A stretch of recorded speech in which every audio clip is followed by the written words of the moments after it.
Japan के किसी छोटे से गांव में जैन मास्टर रहते थे।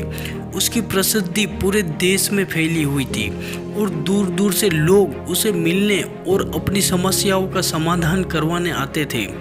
एक दिन की बात है, मास्टर अपने एक शिष्य के साथ सुबह सुबह घूमने निकले थे कि अचानक ही एक व्यक्ति उसके पास आया और उन्हें भला बुरा बोलने लगा। उसने पहले मास्टर से बहुत अपशब्द कहे, पर मास्टर मुस्कुराते हुए चलते रहे।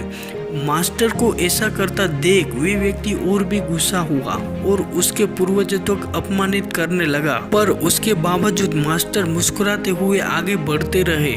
मास्टर पर अपनी बातों का कोई असर न होता देख अंत में वो व्यक्ति निराश होकर अपने रास्ते से हट गया। उस व्यक्ति के जाते ही शिष्य ने आश्चर्य से पूछा, मास्टर, आपने भला उस दुष्ट की बातों का जवाब क्यों नहीं दिया? और तो और मुस्कुराते रहे, उसकी बातों से कोई कष्ट नहीं हुआ।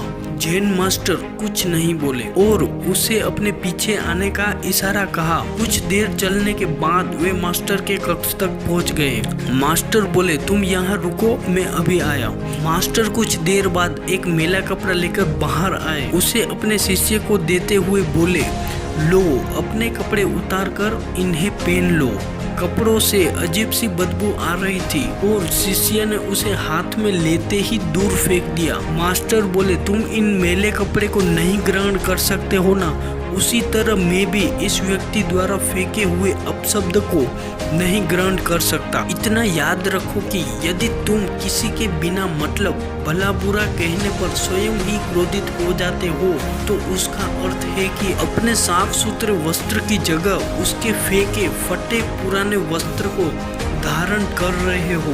दोस्तों, इस जैन कहानी में गुरु ने शांत चित्त रहकर अपने आप पर और अपने विचार पर काबू पाने की बात की है। किसी के अपशब्द से हमें बिल्कुल विचलित नहीं होना चाहिए। हमारे मन और हमारे तन पर सिर्फ हमारा ही कंट्रोल होना चाहिए।